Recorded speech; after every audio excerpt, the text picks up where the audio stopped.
Hello, my friends, and welcome back.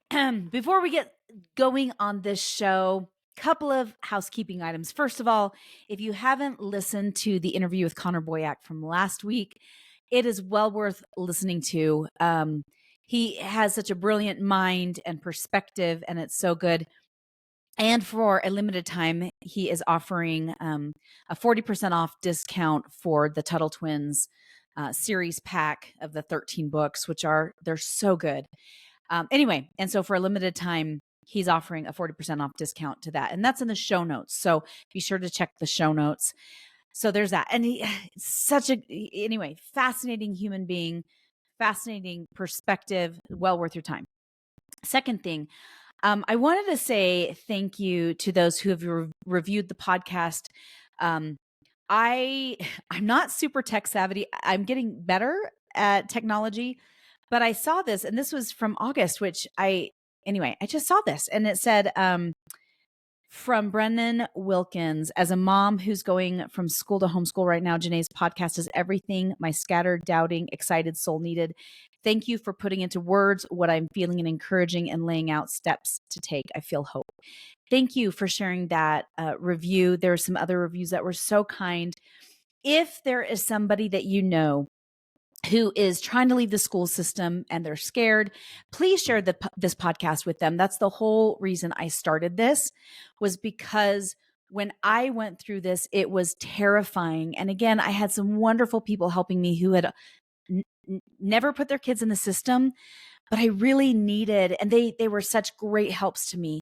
But I wanted somebody who could help me navigate through leaving the school system. And I didn't realize that I had braces on my brains that needed to come off, and these shackles on my brains. I didn't know that. And I wish that there had been somebody to help me take those shackles off my brains. Again, the mentors that I had that had been homeschooling were invaluable and amazing to me, but there was that extra piece. And that's the whole reason I started this podcast, is because I didn't have somebody, and I didn't know where to go, and I didn't know how to navigate through the muddy waters of the school system. So that's the whole reason I started this podcast, was because I didn't want anyone else to feel the way I felt. Or if they did, I wanted to help them navigate through it without fear, and to have the courage to know what to do and not be afraid. So Brendan Wilkins, thank you for that review. And I love to hear from y'all. I love to hear your reviews. I love to hear what you're going through. And I love to hear one listener reached out and said, hey, could you do a podcast on this thing? Which is why I'm doing the podcast I am today, because she reached out to me and asked me specifically, is there any way that you could do a podcast on this topic? This is what we're struggling with. So if there are things that you're struggling with, hit me up on Facebook or Instagram. Usually takes me a couple days to get back to you, but I want to be able to provide you with value and help you as parents, because I needed the help. And so I just kind of want to pay it forward now. Anyway, so leave some reviews for me, reach out to me. I'd love to hear from you. Join the Facebook group. I do check that. So anyway, my friends, today we're going to talk about helping your children find their passions, because as Connor talked about that last week, of like letting kids do the things that they love. But here's the problem that I've discovered over the years. This is very unscientific. So you're going to hear from my opinion, and then I'll share some research with you.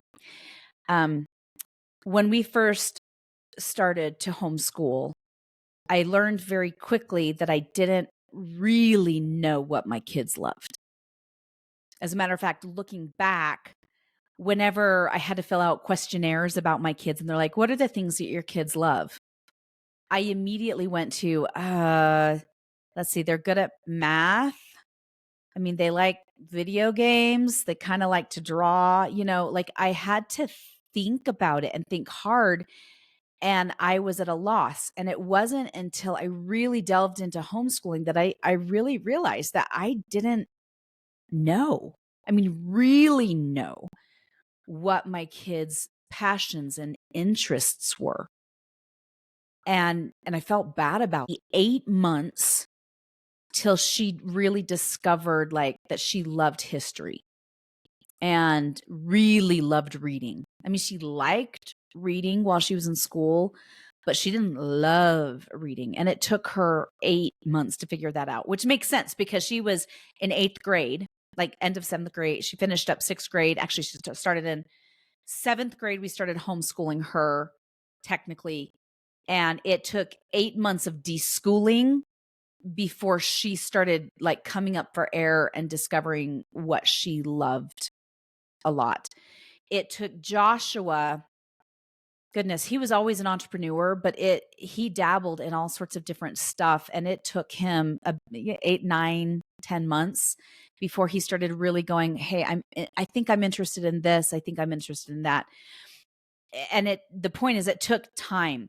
And that process of deschooling is so essential. I cannot emphasize that enough, that the process of deschooling is essential and you cannot skip it because it becomes essential for you to see their learning styles, their passions, but it also takes that many months for them to figure out themselves and to start taking the shackles off their own brains that have been placed on them over the course of the time that they've been in the school system. I know that sounds really harsh, but it's true. So let's talk about my very unscientific data. Okay. I love talking to teenagers. I love talking to kids about what they're interested in.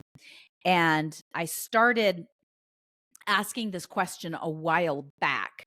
I mentioned on a previous podcast, I can't remember which episode it was, but that I was asked last year to teach a class to 8 to 11-year-olds. I was going to teach the same class 3 times in a row, and they'd be rotating, and I was teaching a class on friendship. So I read, and my apologies for those of y'all who've already heard this story, but I think it's important for those that are new. So I read a couple children's books, and then we did a couple activities. And one of the activities that we did is I sat with the kids in the circle, and there was like between 20 and 30 kids per class that I was teaching. And all of these kids, or most of the kids, were in public school. And so I asked the kids, I was like, I want each person to share one thing that you love, like one thing that you're interested in. What's something that you're interested in? And this is, it baffled me. It shouldn't have baffled me, but it did. So we started with the first child, and they sat there and they looked like a deer in the headlights. And they're like, I'm good at math. And the next child came to the next child, and they're like, I'm good at reading. And we got to the next child, and they're like, I'm good at reading too. And it was like they didn't even know what they were interested. So I stopped them, like, whoa, stop. What do you love to do? Like when you're not at school and you have free time, what do you love to do? What things do you love? What things are fun for you? What's fun? And so the kids, and I said, I'm just going to give you a couple minutes because they all look like, I don't know. I don't know. So they sat there. Again, these are 8 to 11-year-olds, right? Kids should know what they love. And some do, right? Some are like, I love art. Right. So then I gave them a couple minutes, and then I said, let's begin again from the beginning. Let's start with you. And the child was like, I really love Minecraft. I'm like, okay, now we're getting somewhere. And how about you? I love soccer. I mean, I really love soccer. I'm like, awesome. Let's get to you. So we went around in a circle asking all these questions.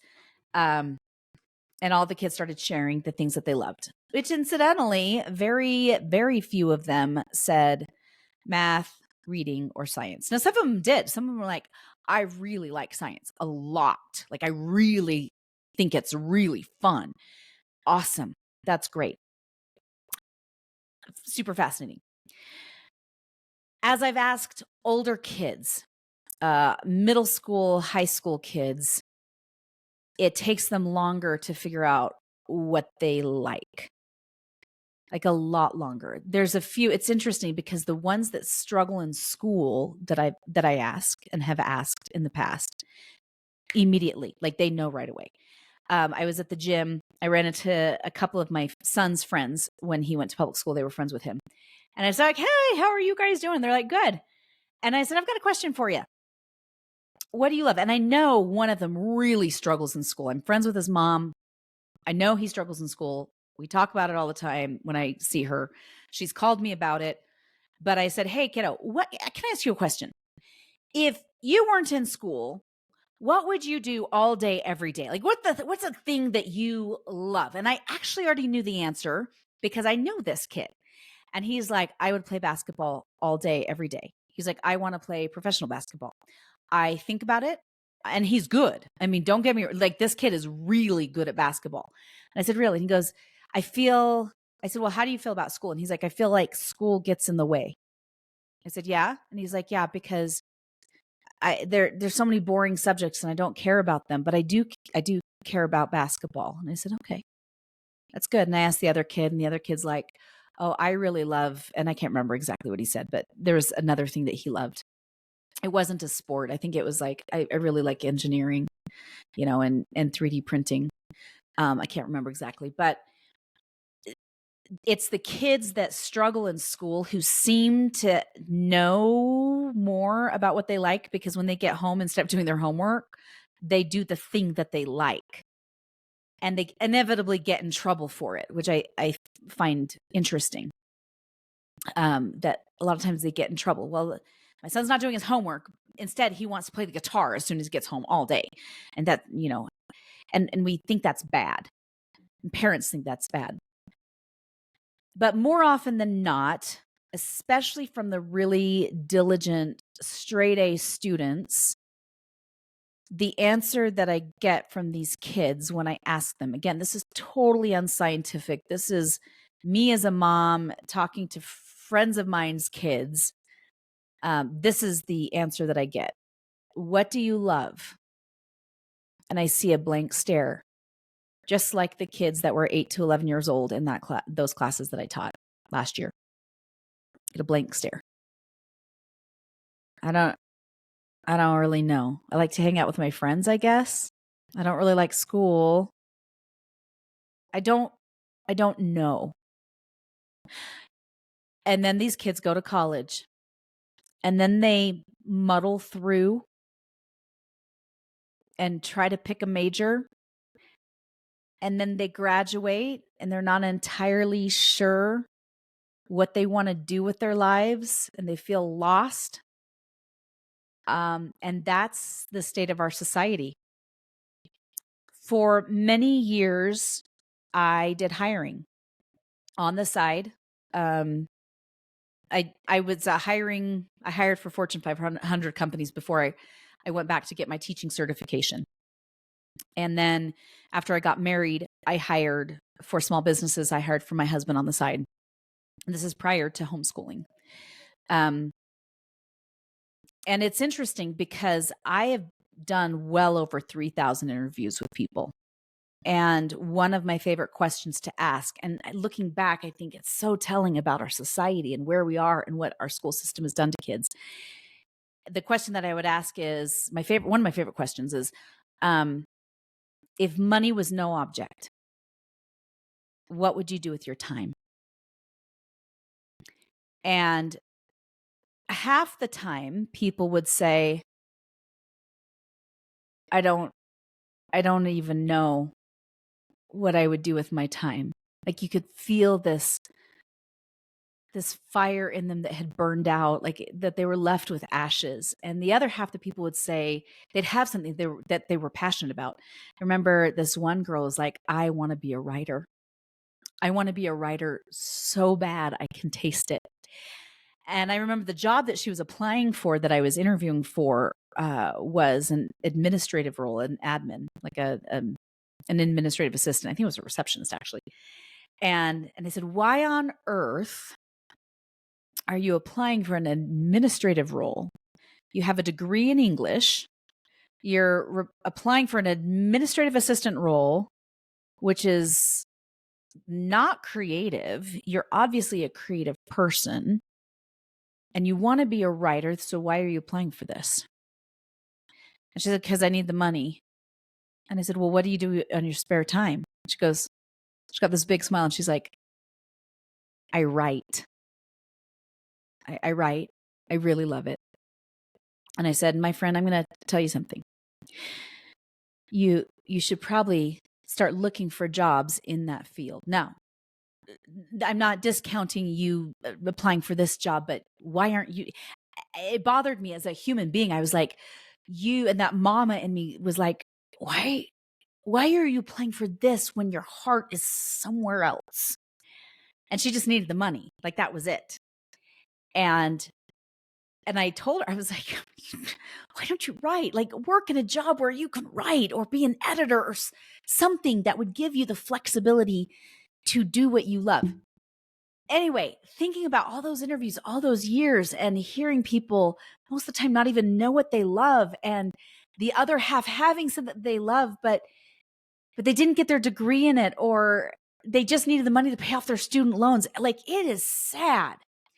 So that's my very unscientific research. Okay. Now let's give you some actual research.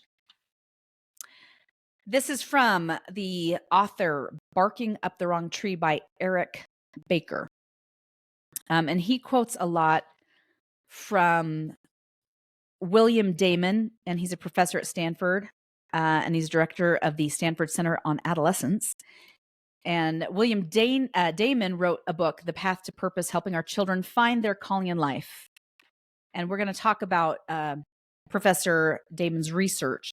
But this article is where I first was introduced to Professor Damon. So I want to read this little interesting bit of research. They did a series of interviews. And the article, it's called How to Help Your Kids Find Their Calling in Life, 4 Secrets from Research. I'm going to share some of the stuff with you as well as some of my opinions on how to help your kids find their passions. Before I get into what he says, and he talks about this briefly, like prior to the public school system being set up in 1852 by Horseman, we have, and there was lots of people, Benjamin Rush felt like there needed to be some sort of an education system. There was others. Thomas Jefferson also felt like there needs to be some sort of an education system. They weren't specific on what it should look like necessarily. Then we get Horseman, who's like, no, we need a very public education system and very centralized and whatnot. But prior to that, kids would learn, right? We had common schools, people would homeschool, they'd have common schools. There was boarding schools. Schools didn't last as long in the day as ours do now. They didn't last for months and months and months at a time. They were much shorter duration. But by the age of 11 or 12, kids were expected to kind of pick a trade. If you read Benjamin Franklin's autobiography, super fascinating, very funny. It takes a little bit to get adjusted to the language, but he went to school from the ages of 8 to 10 and then hated math. And he was one of the younger kids I want to say it was like 15, 16, 17 children. Like his parents had a lot of kids and he was one of the younger kids. And his dad, by the age of 11, that was very typical. It was very typical. Like 11, 12, have you decided? Have you thought about it?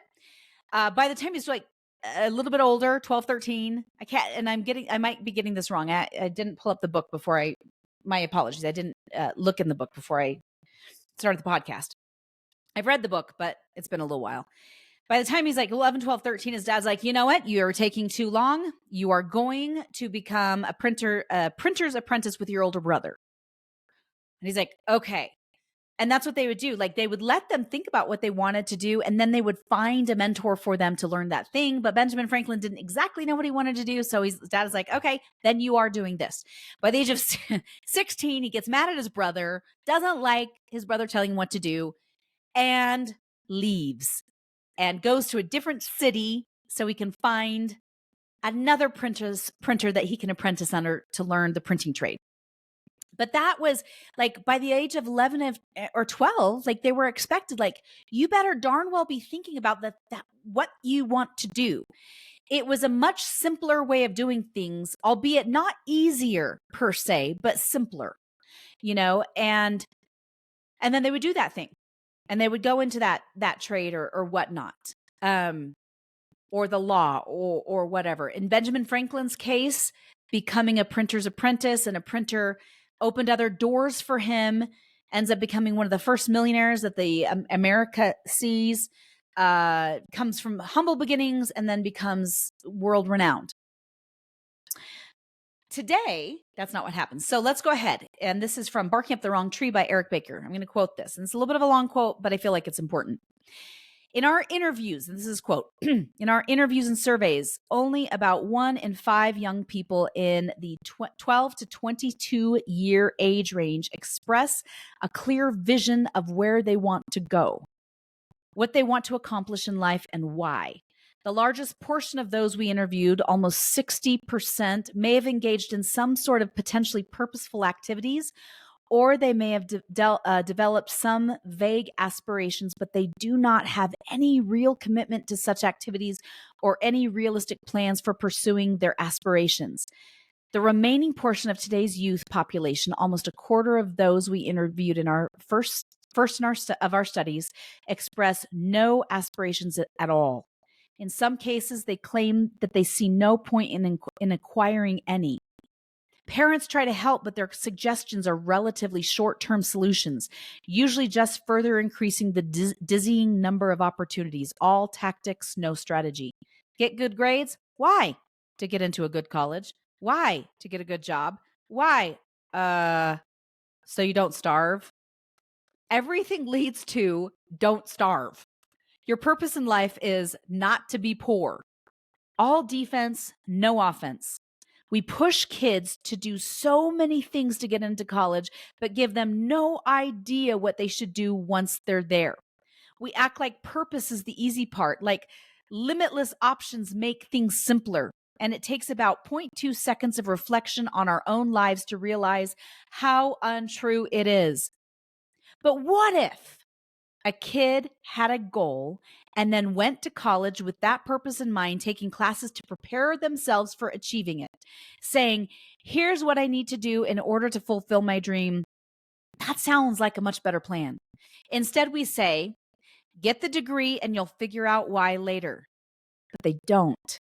And now we're seeing that in the data.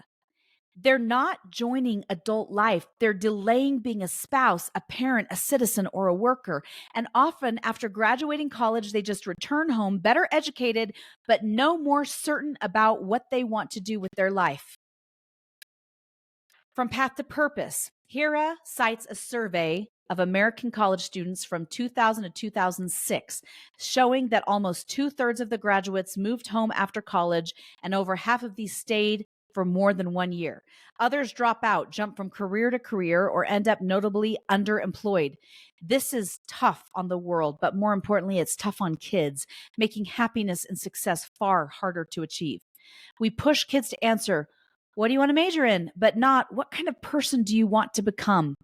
It's the latter question that forges an identity, that produces the kind of forward momentum that leads to lasting life satisfaction.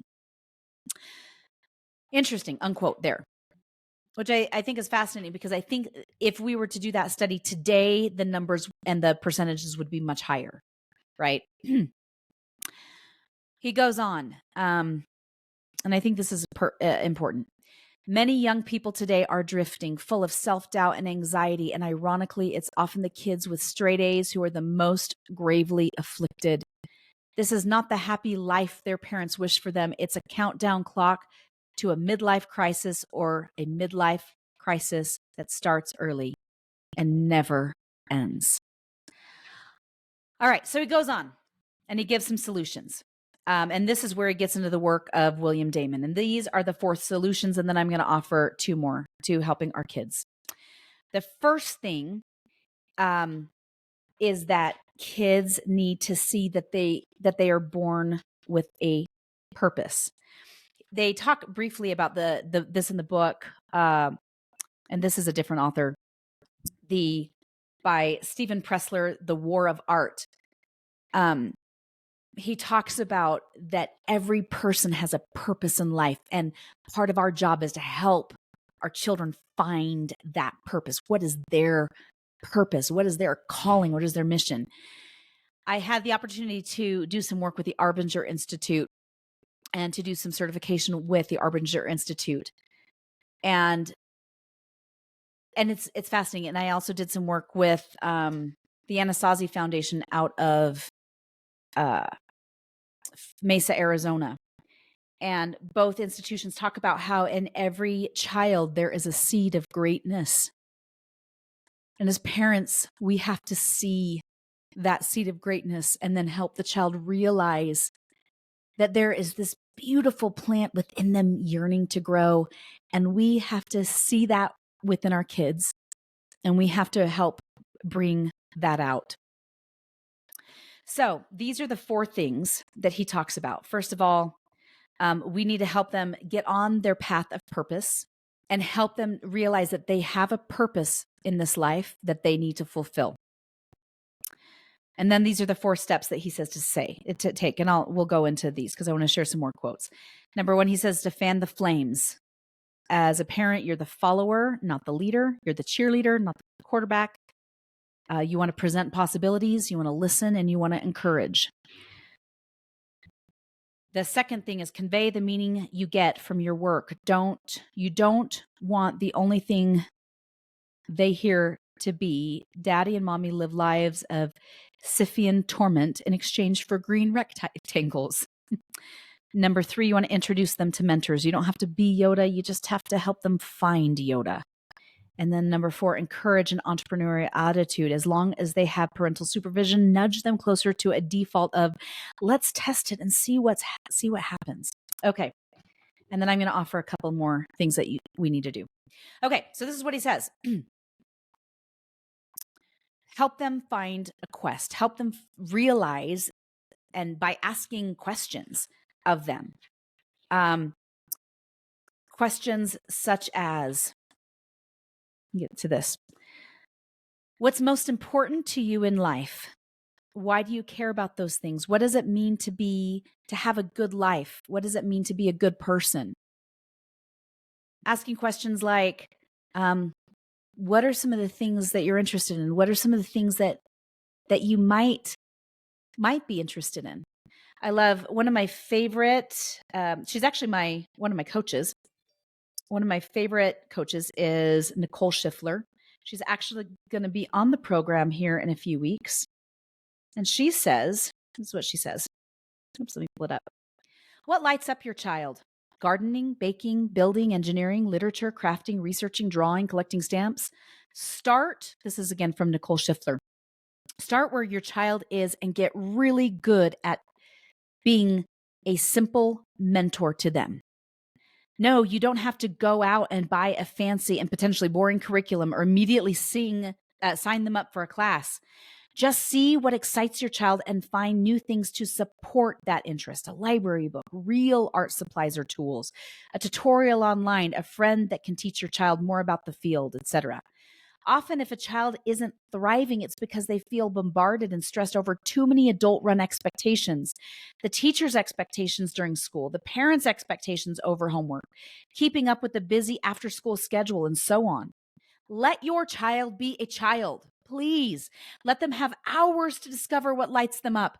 Let them have hours of unstructured time to think, play, problem solve, be curious, and have the wings to be able to thrive. If your child goes to school, that might mean giving them their entire afternoon, even evening back to play instead of signing them up for more programs. We talked about this, by the way, my friends, in reducing and simplifying in the episode where we talk about creating mental white space and the need for less. Okay. I'm going to keep going with her.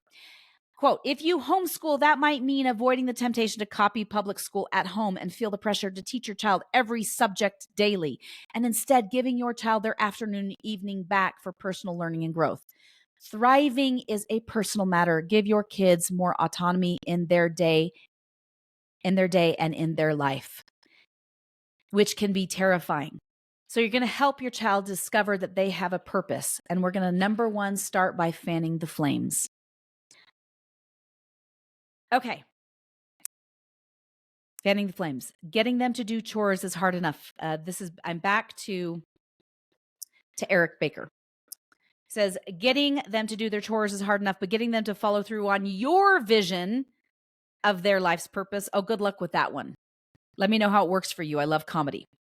And he says, you're not the leader, you're the follower. You don't create passion in your kids as a parent. You expose them to new stuff. You notice the Venn diagram of what they respond to and what you approve of overlaps, and then you feed that. One of the most important things for parents to appreciate, I'm still quoting, is that they should not seek to directly create a child's purpose. A parent cannot accomplish the task of identifying a purpose for a child any more than the parent can choose the child's personality or write a script for the child's life. But a parent can introduce options. A parent can also guide a child in reflecting on the personal and social value of these options and on how to formulate realistic plans for pursuing them. And a parent can do a world of good by supporting the choices that the child has made. Every kid has interests. Start noticing. Be open-minded and supportive. Listen. Be a sounding board. Don't judge. Encourage.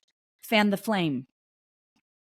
Which brings up something that I want to tell you that I've had to overcome myself. And I think this is the hardest thing for most parents. It certainly was for the mom that reached out to me. We have to have courage, moms, to let go of control. And it's terrifying to let go of control. It is terrifying to let go of control. But we have to. Now, I'm not saying letting go of boundaries that we set for our kids, right? Giving our kids a smartphone at age of 12 is not smart.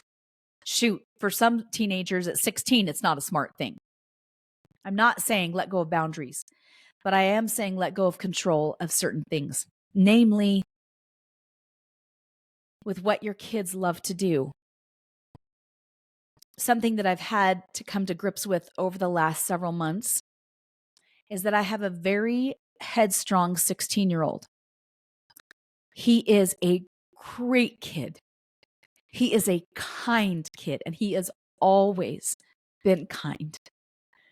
He set up a service project for a lady who has helped me over the years, and now she's getting older and she doesn't leave the house very much, and she needs help. And he regularly sets up service projects to go help her and weed, and he'll get kids together and they'll go. And she tells me, she's like, what did you do to raise a great kid? And I'm like, Paula, you've met all of my kids and you know I've struggled with some of them.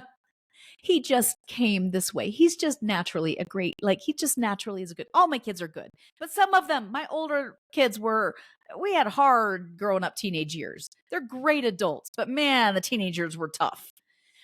But this one, he's a great kid, right? And several months ago, he said, Mom, I want to do YouTube. And do you know what I said, my friends? Do you want to know what I said? That's dumb. YouTube is not a worthy thing to pursue. I said that to my 16-year-old who said, I want to pursue YouTube. And he kept at it, and he kept bugging me, and he kept bugging me. And he kept saying, Mom, there's a couple YouTubers I really want to get to know. And I'm like, good luck with that. I don't know how you're going to get to know them. Well, he reached out to one of the YouTubers that he wanted to get to know, and he got shut down. And then I saw that YouTuber who happens to live in my city. I didn't know who it was. My daughter did. And she said, hey, there's that YouTuber that shut him down. So I went up to the YouTuber and I said, my son, and by this time, mind you, months have gone by, and I'm trying to let go of that control of what he's really interested in, which is YouTube, which I didn't feel like was a worthy thing for him to spend his time doing. He was creating videos, and I was like, this is embarrassing. Terrible. That's what I said as a mom. And I had to repent of that. Anyway, I ran into this YouTuber. He happens to homeschool his kids. And I was at a homeschooling event. And I went up and I said, hey, my son wants to intern with you. And he's like, not interested. And I said, and that mama bear in me was like, I understand. How can I get a hold of somebody else? And he's like, I don't know. It totally blew me off. And I'm like, you know what? You're a young father. You will come to me someday and say, what do I do? And I will not blow you off, little dad.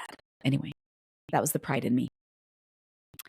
So my son says, it's okay, Mom, because for as much as I like that YouTuber, there's another YouTuber that I really, really, really want to work with. And I've prayed to work with.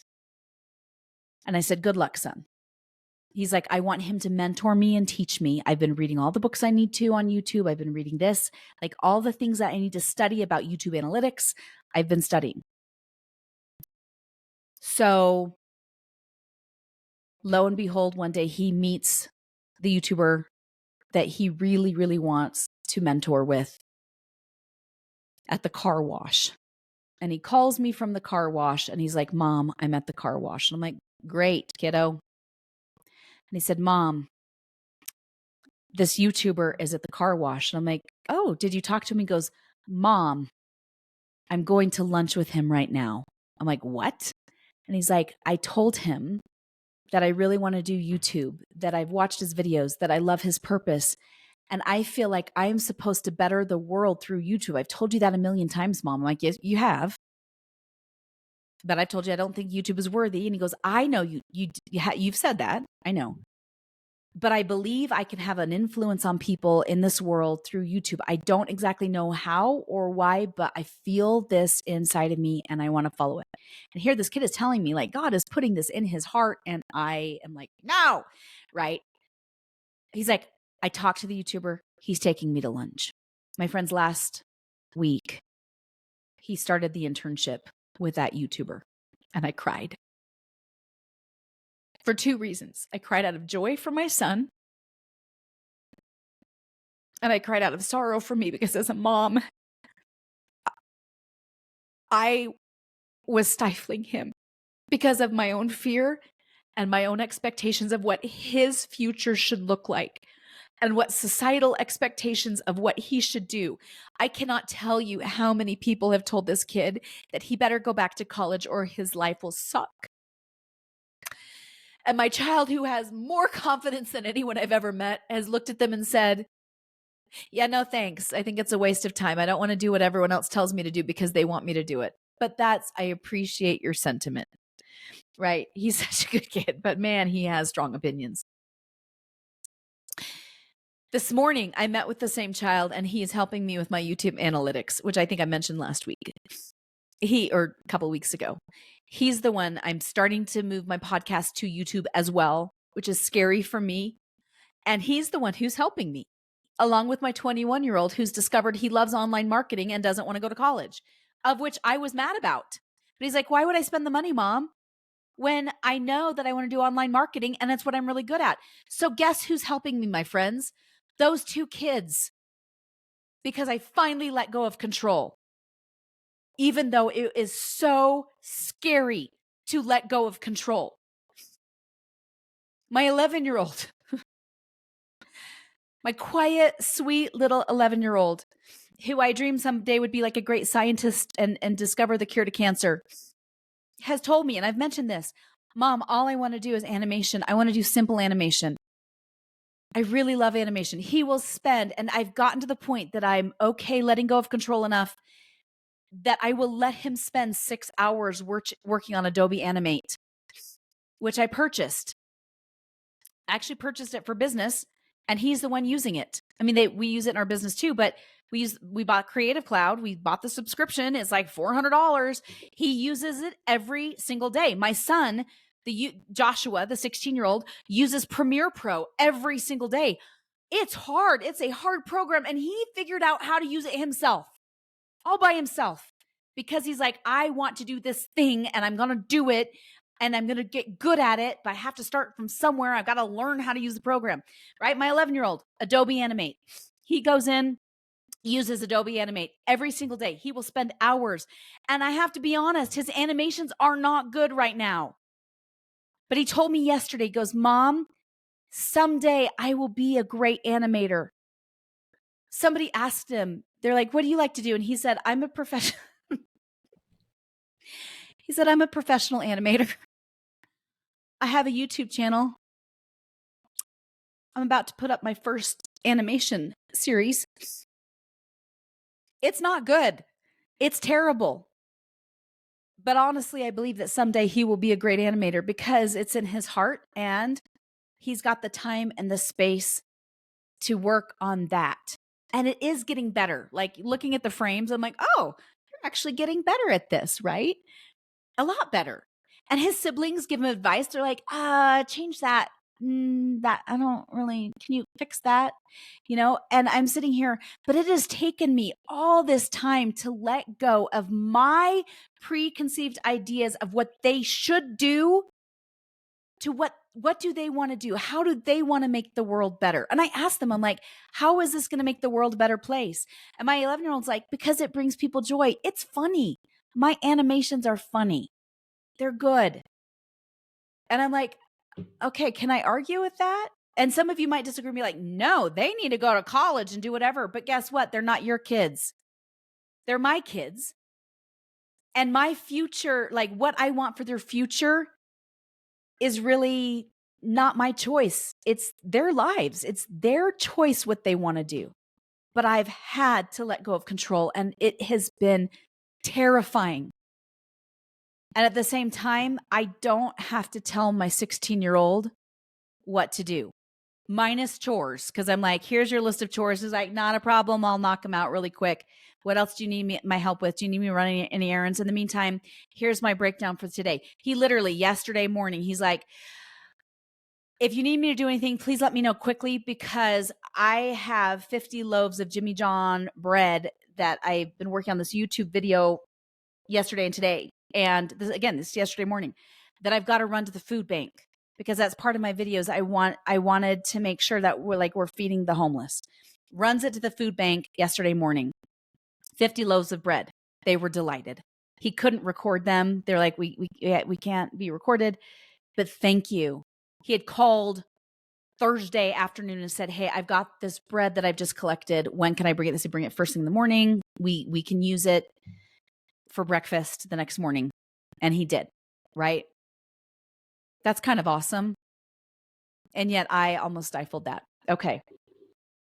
So as we fan their flames, let's go back to Baker's work. As we fan their flames, we have to let go of our personal control as parents. The next thing we need to do is convey meaning that we get from our work. Our kids can't see that work is perpetually drudgery for us, that we find joy in it. My kids like to see me do the podcast because they know how much joy it brings me. On the flip side, they saw how miserable I was doing interviews. I really, really, really hated hiring. I actually liked doing the interviews with people. I liked getting to know people, but the whole hiring process, having to perpetually reject people was really hard on me because I don't like to reject people. Watching them be so sad about it, it's hard. It's hard.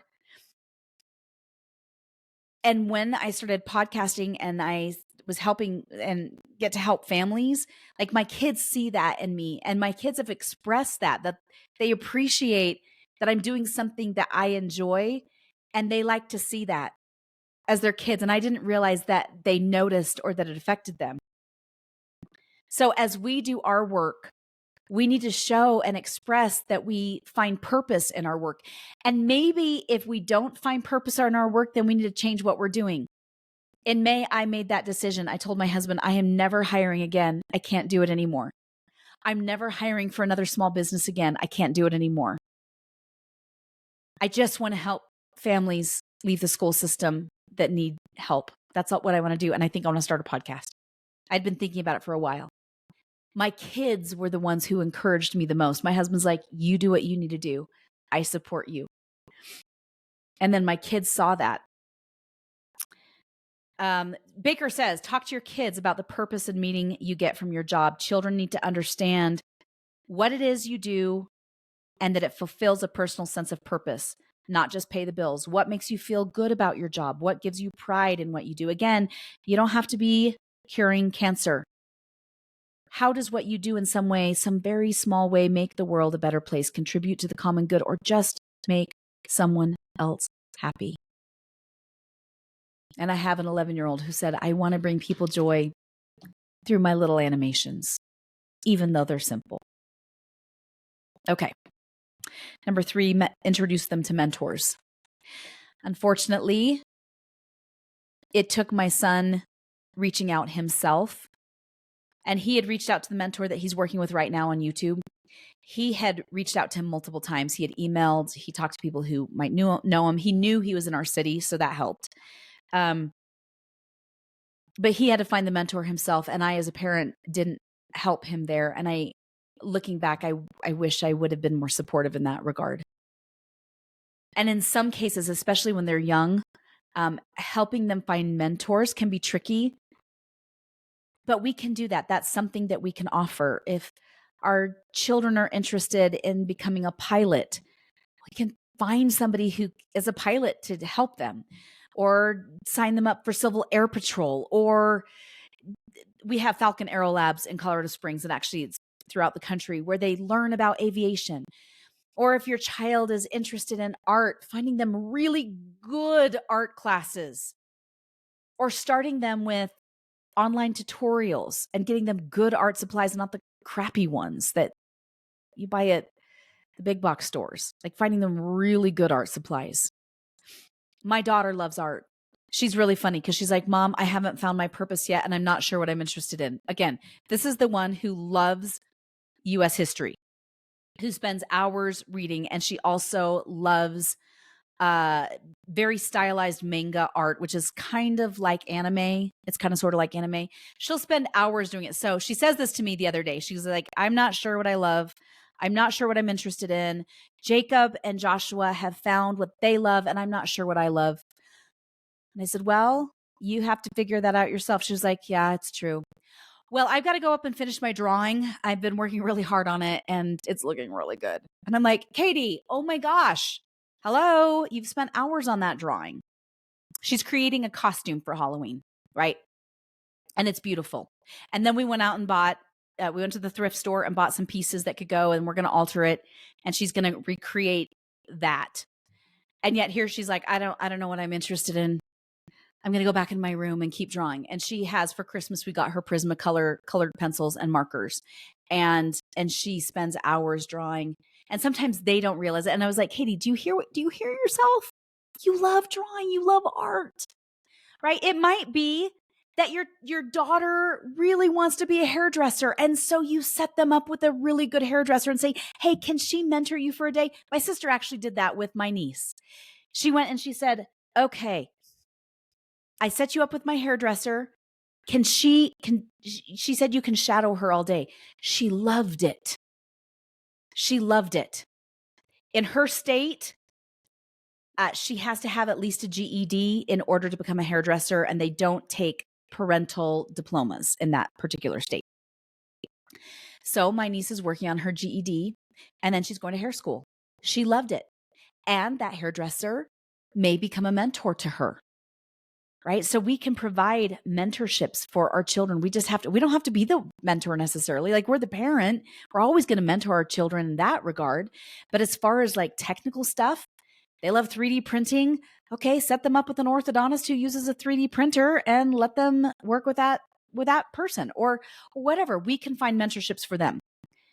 Encourage, and then the next thing that they have, the fourth thing that he says is encourage an entrepreneurial attitude. And I love this. He says, cultivating an entrepreneurial spirit means encouraging the following attitudes or dispositions. Number 1, the ability to set clear goals and make realistic plans to accomplish them. My little Jacob said, I'm going to finish 6,000 frames by Friday. Thursday, he hadn't completed 6,000 frames. That was all him. And I said, hey, how are you at your goal? And he's like, I need to reevaluate that goal. I'm like, probably a good idea. He's like, it's going to take me closer to 2 weeks to do 6,000 frames. And I said, okay. He's like, but I'm breaking it down, right? So I did follow up with him, but I didn't set the goal for him. He had to do that himself. Number 2, an optimistic can-do attitude. Help them with that, to cultivate that. Number 3, Persistence in the face of obstacles and difficulties. Number 4, a tolerance or more, even an appetite for risk. Okay, something in the school system, and we will be talking about this, is children are not allowed to fail. You get an A, great, but you're always shooting for the A, and failure is not an option. If you get an F, sucks to be you, right? And they're taught from kindergarten on, you do not fail, because if you fail, you're a loser, right? We want them to fail. We want them to fail while they're under our roof. We want them to fail a lot, because that's where beauty and brilliance comes, is when they try and they fail and they fall and they get up again and they do it again. We need to encourage that it's okay to fail. It's okay to take risks. Number 5, resilience in the face of failure, which you just talked about. Number 6, determination to achieve measurable results. And number 7, resourcefulness and inventiveness in devising the means to achieve those results. So those are the 4 steps.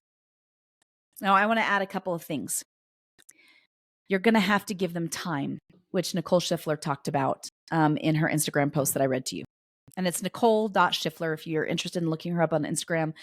Brilliant. She's the coach, the founder of Empowered Homeschooling. Again, she'll be on the program here in a few weeks. They need time. And it's not going to happen overnight, especially if they're first coming out of the school system, if they're teens, if they're preteens, teenagers. They've had their interests beaten out of them emotionally for years. As I've talked about before, the rule of thumb in the homeschooling world is for every year that they're in school, it will take them a month to deschool. Sometimes it might seem like they're not doing anything, and their brains are relaxing, and they're waking up late, and their brains are trying to restore. It will take months. Be patient with them and be patient with yourself as they're figuring out who they are and what they love, because it's been beaten out of them. It's been taken from them. They've come to believe over years that their interests don't really matter, that what matters is that they get a good grade in biology. They get a good grade in English composition. That's what matters. So it's going to take time to take those shackles off their brains and off their hearts. Give them time. Maybe it's that they want to watch 3 hours of Tahitian dancing on YouTube and you think, what the heck? Now, I do draw a line at you are not going to watch somebody else play video games, YouTube or in person, right? That counts. I do set boundaries for my kids. I'm like, you can have this much time for consumption and not creation, right? I talk about that with technology with my kids.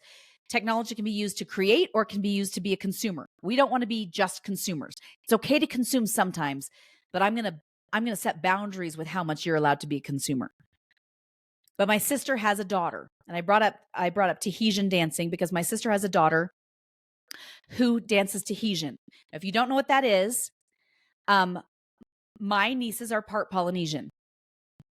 And in Polynesia, people dance. There's various dances from various countries. There's the hula, which is what we associate with Hawaii. That's the traditional Hawaiian dance. It's very slow. It's beautiful. Tahitian is the fast-moving hips. It's what most people think hula is, and it's not.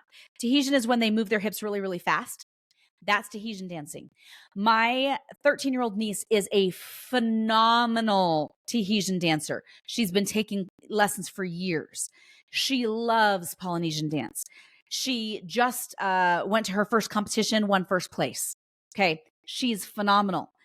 My sister reached out and expressed that she was concerned because her daughter wanted to spend 3 hours or 6 hours on YouTube watching Tahitian dancers. And I asked my sister, I said, okay, well, what's wrong with that? And she's like, but she's wasting time. I said, is she? And she's like, well, let me think about this. And she came back, she goes, well, actually, she brought up, hey, did you notice this? And she started bringing up things that I had no idea what she was talking about. But she noticed things and technicalities in the dance that I didn't know what she was talking about. And I thought, no, that's akin to a football player watching video, right? They're watching video game, like watching past games to see and to study. She's doing the exact same thing. Like, she loves Polynesian dance. She loves it. And she was watching the game video going, okay, what is that dancer doing? Huh. Okay, I don't want to do that. Or I could really employ that. How's she doing that? Right? And it's not a waste of time. Society's going to tell you it's a waste of time. Public school teachers are going to tell you that it's a waste of time, but they have shackles on their brains. They've been trained to think the way everyone else thinks. And I'm not dissing public school teachers, right? I was one, but I had to take shackles off my brain. So give them time. And get rid of the 80% of the unnecessary crap that they're doing that they don't need to do. I've been listening to the book 10X is Easier Than 2X. It came out a few months ago. It's by Dr.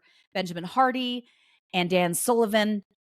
And it's on productivity and really honing in on that 20% that we're really, the things that we really love and that we're really good at. And it talks about it in the workplace. But I would submit we need to do it with our kids. Like, get rid of my 16-year-old finally said, Mom, I know in order to graduate, I'm supposed to do science. Can I just do XYZ for science and call it good? Because I really don't want to waste any more time on that when I really want to focus on this. Again, I get criticism all the time. And yet the same people who criticize me say to me, oh my gosh, your kids are remarkable. How did they get that way? And I'm like, seriously? You criticize me on one hand, on the other hand, you tell me that they're remarkable, and I just roll my eyes. Give them the opportunity to have the time that they need to, number one, de-school and get the shackles off their brains and off their hearts and be able to rest and restore, and give them the time to figure out what they want. And my friends, it might take months.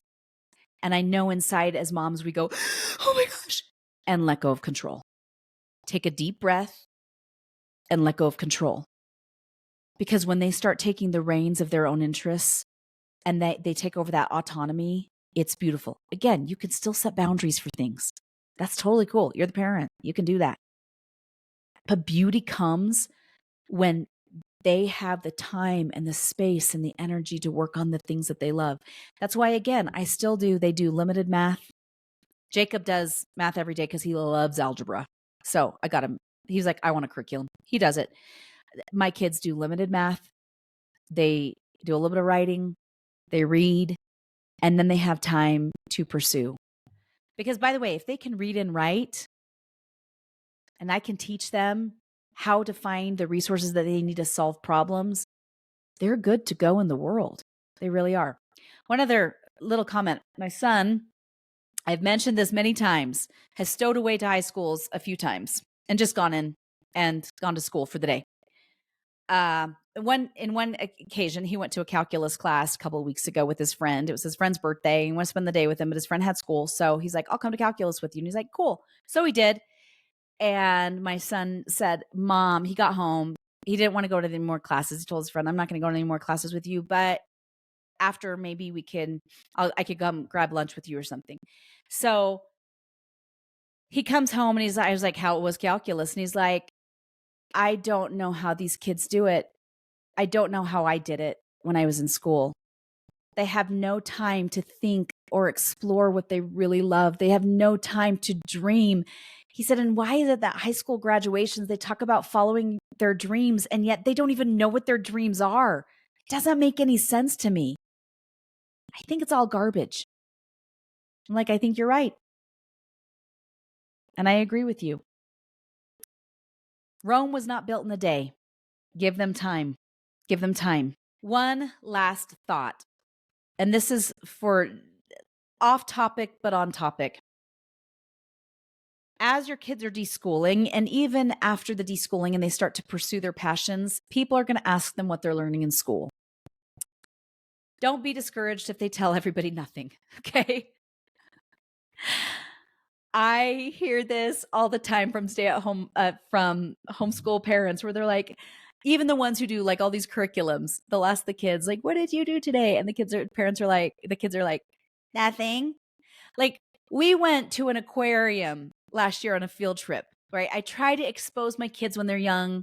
I've tried to exposing them to different things that they might be interested in. Like when they're young, show them lots of cool stuff and help them find their passions. As they're older, right? Time is limited. So you try to expose them to lots of things, lots of interests. You may not be able to go on field trips all the time. That's okay. It's okay. If you're like, I'd love to go on field trips, but we just don't have the time or the means, it's okay. Go when you can. Search on YouTube, watch documentaries, go to the library. But one day we went to the aquarium. We spent the day at the aquarium and it was really cool. And we saw all sorts of cool fish and sharks. And they even had a mermaid there that day. And we got home. And when my husband's like, what'd you guys do today? What'd you learn at homeschool? Do you know what my kids said? Nothing. I'm like, seriously? We did all this cool stuff. Nothing. We didn't learn anything. Guess what? Kids at school, when they're in public school, guess what they say? Nothing. What did you learn? Nothing. It doesn't mean that they're not learning anything. It means that they're kids and their brains are tired, and it's okay. So don't feel like you're doing a bad job if your children say, nothing. What'd you learn? Nothing. I promise they're learning stuff. They're just being kids, and it's okay. With that, my friends, just to recap, help fan those flames as they start to show interest. And by the way, if they have interest in something and then they change their mind, it's okay to let it go and be like, you know what? They changed their mind. They're not as interested as they thought it would be. Katie loved the violin. She loved it for 3 years and then she stopped loving it. And she's like, Mom, I don't love playing the violin anymore. I didn't get mad at her. I just went, okay. And she goes, do I have to do orchestra? I loved orchestra, but I don't want to do it anymore. I want to read more and I want to focus on my art. Again, this is the same child who said, I'm not sure what I'm interested in, right? But she knew violin was not for her. She had a phenomenal teacher, phenomenal orchestra, violin not for her. If they switch their interests, it's okay. People do it at work all the time, right? As adults, we go, you know what? I realized I really hate hiring. I've been doing it for years. I don't really like it. I'd like to switch gears. Once upon a time I did. Now I don't. It's old. I can't do it anymore, right? Let them switch gears. When they switch gears, fan those flames. Convey the meaning that you get from your work. Even if you're a stay-at-home mom, convey how you still love being a stay-at-home mom and you made a good choice because you did. Introduce them to mentors. You don't know everything, and that's great. There are people who can do what your children are interested in, and they can help mentor your child. Encourage an entrepreneurial attitude. Let's test it and see what happens. And my friends, have the courage to let go of the control of their future and trust your child and trust God that they're going to be okay and help them pursue those dreams. You got this, mamas. You got this. You're doing better than you think you are. We'll talk next week.